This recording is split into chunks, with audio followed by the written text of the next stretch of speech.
Father, of the Son, and of the Holy Spirit. Amen. Angel of God, my guardian dear, to whom God's love and trust me here, ever this day be at my side, to light and guard, to rule and guide. Amen. The Father, the Son, the Holy Spirit. Amen. Good morning, grade 3 pupils. How are you today? Very good. Before you take your seat, kindly pick up those scattered paper under your chair and fix your chairs accordingly.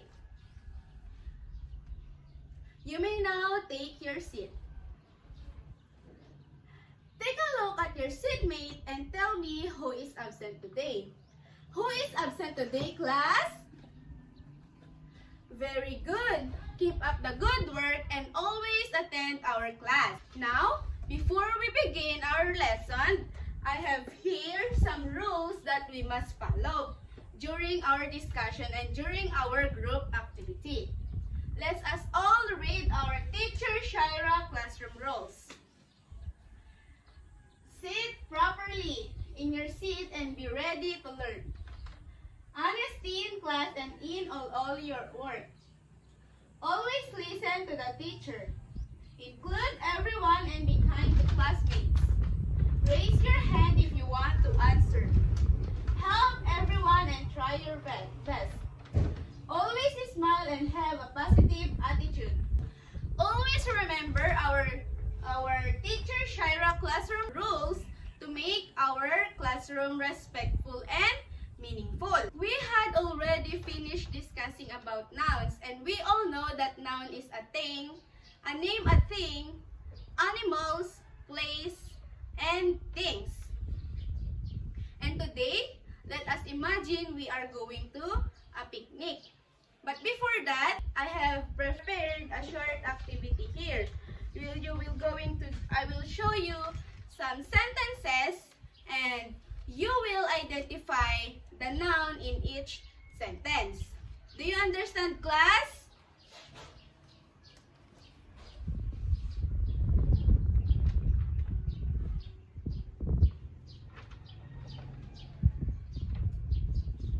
Do you understand, class? Let us read the first sentence. The girl brought a basket for a picnic. A, the, B, girl, C, brought, and D, for. What is the noun in a sentence? Yes, very good. The noun in a sentence is B, which is girl. Because, why is a girl? Because a girl is a name of a person. Very good. Next, let us read aloud. The glass is full of juice. What is the noun in this sentence? A, glass, B, is, C, full, and D, of. What is the answer? Yes, glass. Why is glass? Because glass is a name of thing. Very good. Next sentence. The plate is on the picnic table. What is the noun in this sentence? A, is, B, on, C, plate, and D, the. What is the answer? The answer is C. Very good. Plate. Why is it a plate? Because it is a name of a thing. Yes. Precisely. Next. Can you read, everybody? The spoon is inside the basket. What is the noun in this sentence? A, inside, B, spoon, and C, is, and lastly, D, the. What is the answer? The answer is B, spoon. Yes, very good. Why is spoon? Because spoon is a name of a thing. Yes. The last sentence. Kindly read. The basket is full of food for our picnic. A, basket. B, is, C, full, and D, of. What the answer? What is the answer? The answer is B, basket. Very good. Why is basket?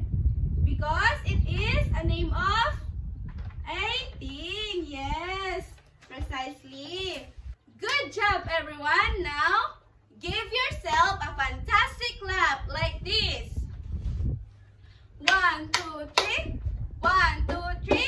Fantastic. Go. 1, 2, 3. 1, 2, 3.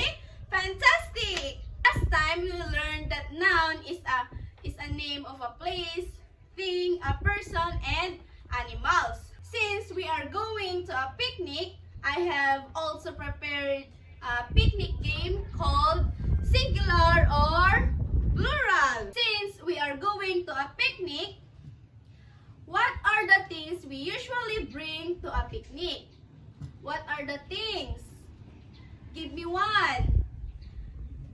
Yes, exactly. It is a plate. What else? Baskets, spoon, glass, blankets, chairs. Yes, very good. Very good. But before we pack them in our picnic basket, we need to distinguish this picnic item if it is singular or plural. Remember, singular is only one quantity and plural it is two or more quantity. Do you understand, class? Very good. Are you ready? I have here picnic item number 1. Can you tell me what is it? Plates. Yes, very good. How many of them? 2. Yes. I am holding 2 plates. Is this 2 plates singular or plural? It is plural. Yes, very good. These 2 plates is plural.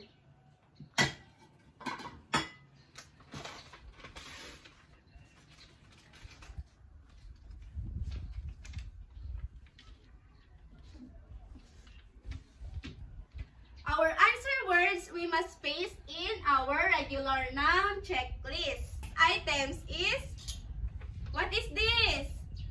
Yes, a pork. How many pork I'm holding? 1. Is this a singular or plural? A singular. Yes, very good. 1 pork is singular.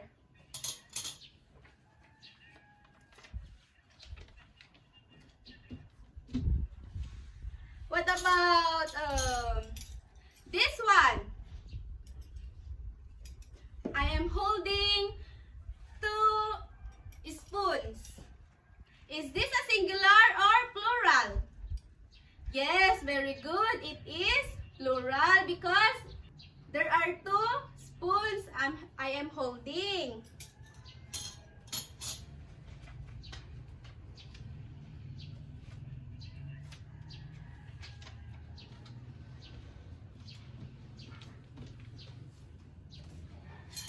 I'm holding 3 glasses. Is this a singular or plural? This is a plural. Yes. 3 glasses are plural.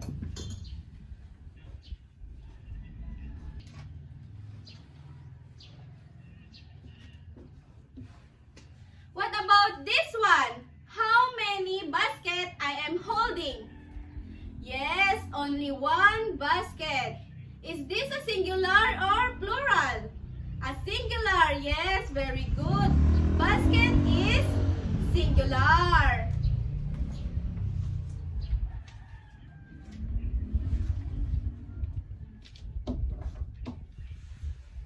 The next one. This 1 plate. Is this a singular or plural? Yes, very good. 1 plate is singular.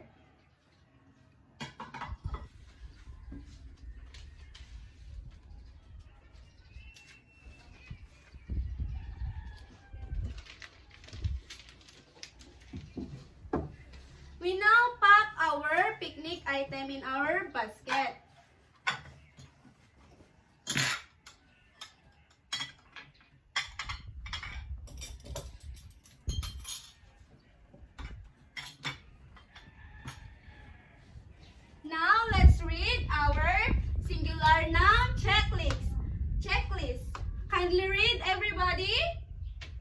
Singular, fork, basket, and plate. Plural, plates, spoons, glasses. Now, what did you notice about the words plates, spoons, and glasses? Is that spoons, plates, and glasses are plural and they add S, and ES. What about the other one? Singular. The word fork, basket, plate. Why is this a singular? Because it is only one quantity. Very good observation. These words show more than one and only one quantity. If it is plural, we add ES or S if it is more than one.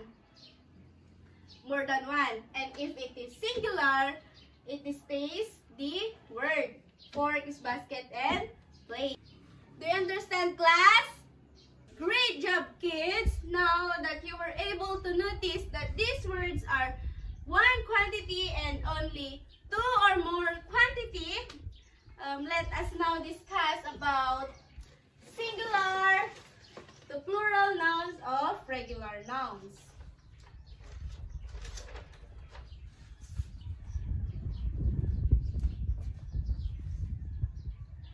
Before we continue our discussion, let us read first our lesson objectives.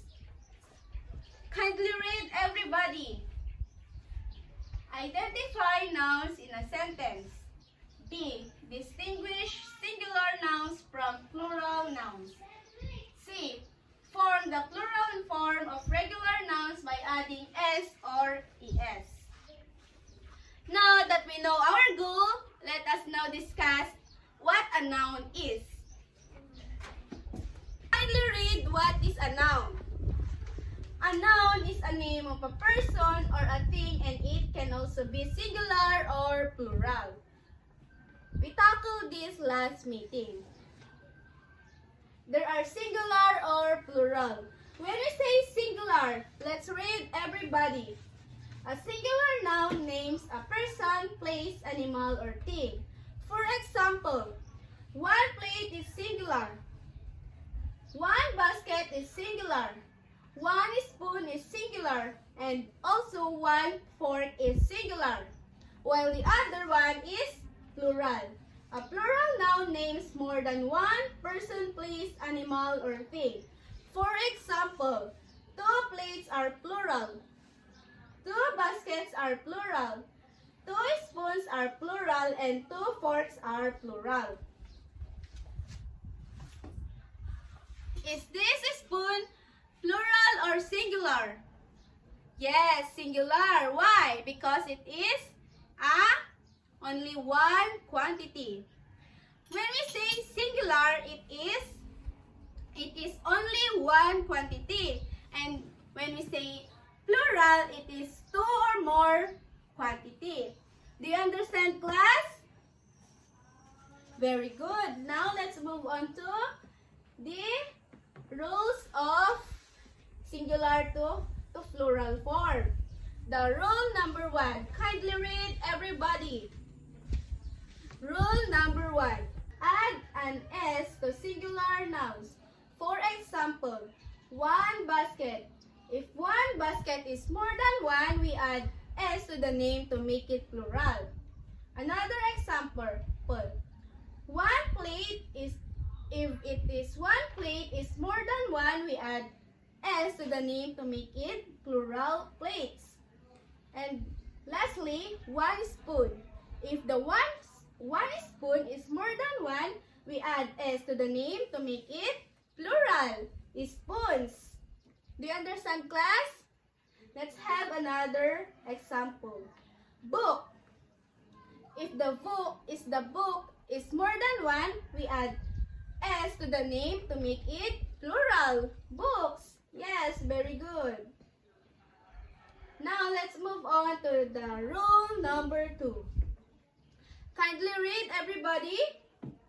Rule number 2. Add S to nouns ending in Y preceded by a vowel.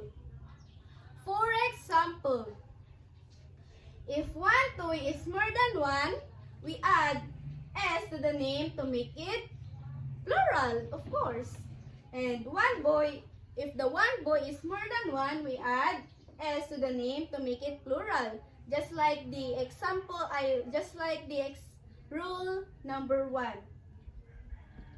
Let's move on to rule number 3. There also another example here. If the key is more than one, we add S to the name to make it plural. If the word ending with Y, we also add S. Next rule. Kindly read, everybody. Rule number 3. Add ES to nouns ending in CH, SH, S, and X. What do we add if ending in CH, SH, S, and X? Yes, it is ES. For example, if the one coach is more than one, we add ES to the name to make it plural. Coaches. If the one sash is more than one, we add ES to the name to make it plural. Sashes.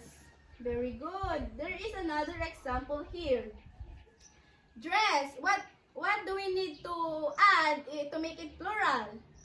ES. Yes, very good. If the dress is more than one, we add ES to the name to make it plural. There are also rule number 4. The rule number 4, when a noun ends in Y preceded by a consonant, change Y to I and add ES. For example, if the one lady is more than one, we change to Y and add ES to make it plural. Another example, if the one puppy is more than one, we change the Y to I and add ES. Another example, baby. What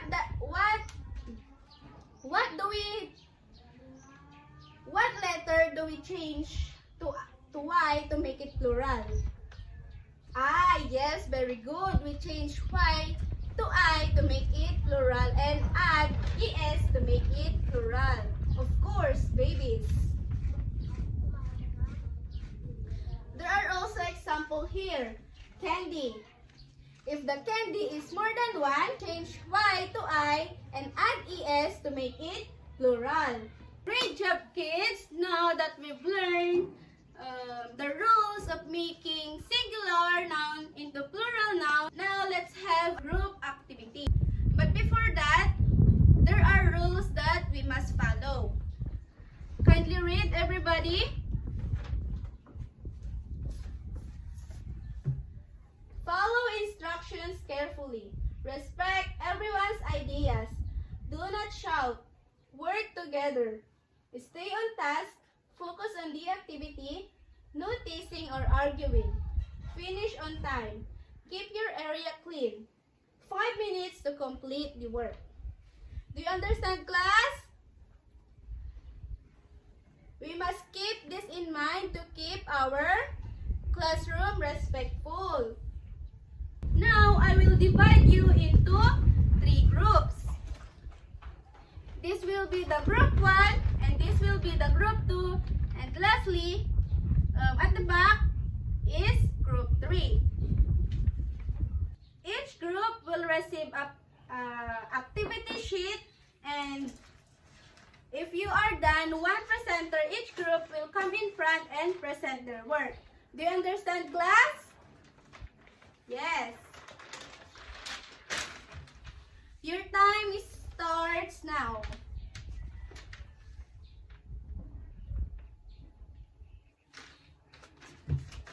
Are you done, class? Now you paste your work on the board and explain your work precisely. Kindly read the direction of group number 1. direction of group number 1. Identify and underline the nouns in a sentence. Very good, group 1. Let's give group 1 a fantastic clap like this. 1, 2, 3. 1, 2, 3. Fantastic! Now let's move on to group number 2. Kindly read the direction of group number 2. Direction. Distinguish whether the underlined word is singular, one, or plural, more than one. Write singular or plural before the number and answer the question below.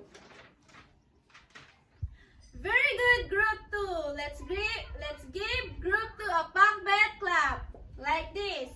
1, 2, 3. 1, 2, 3. Pak na pak, bet na bet. Now let's move on to group number 3. Kindly read the direction of group number 3. Direction. Form the singular nouns in the plural form by adding s or es or change y to ies to the following and explain why you added e or es into each word. Very good, group 3. Let's give group 3 wonderful clap like this. 1, 2, 3. 1, 2, 3. Wonderful! Today that we learn how to form the singular noun into plural form. Now, I have here another activity.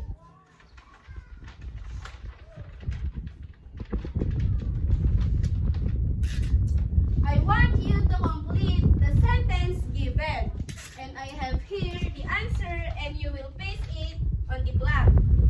Kindly read the direction. Complete the sentence. A blank, name one person, place, animal, or thing. A blank, name more than one person, place, animal, or a thing. Who wants to answer first? Yes, the answer is singular.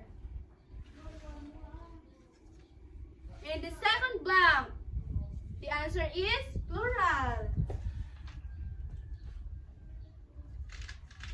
Kindly read the completed sentences, everybody.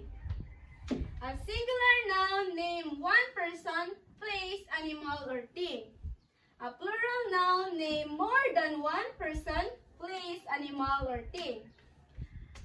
Good job, everyone. Now, let's give yourself what a nice clap like this. 1, 2, 3. 1, 2, 3. What a nice. Another. 1, 2, 3. 1, 2, 3. What a nice. Very good. You do really understand our lesson. Now, I have here last activity.